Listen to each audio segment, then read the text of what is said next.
অনেক যুবক সমাজে আছে না, যারা মাহফিল মাহফিল করে, খালি মাহফিল মাহফিল করে, নামাজ নামাজ করে, আছে না আছে না আছে না? তাদেরকে অনেকে আবার ইনস্টল করে বলে, এই এত হুজুরগিরি দেখাস কেন?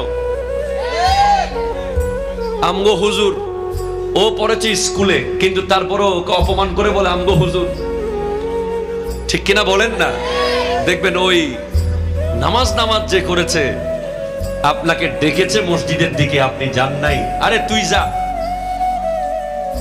ইভেন আমরা মাঝে মাঝে এমনও দেখি,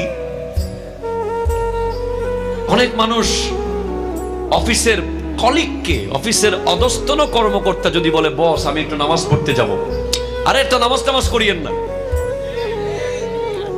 কথা কর, ঠিক কিনা বলেন? খুব লজ্জা,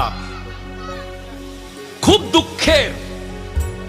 নামাজের মূল্য যারা বুঝে নাই পৃথিবীতে, তাদের মতো বোকা, তাদের মতো বদবখ্ত, বদকিসমত, দুর্ভাগা, মূর্খ পৃথিবীতে নাই, যারা নামাজকে চিনে নাই।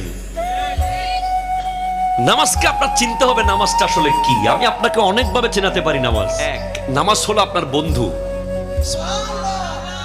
যদি আপনি নামাজকে বন্ধু মনে করতে পারেন, কিভাবে?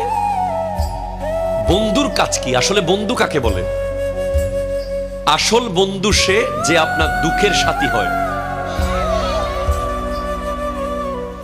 সুখের দিনে যে আপনার পাশে আছে, দুঃখের সময় যে নাই, তাকে কি আসলে বন্ধু বলা যায়? আমরা সব ধরনের বিপদ আপদে একটা মানুষকে স্মরণ করি যে আমার বন্ধু।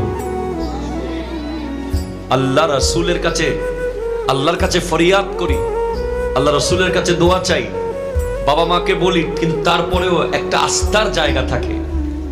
দোস্ত, আমি তো মাদার বাড়ি আটকে গেছি, তুই কোথায় আছিস? ব্যাপার আছে না নাই? কথা বলেন না? নামাজ হচ্ছে ইন্না সালাতা তানহা আনিল ফাহশাই ওয়াল মুনকার।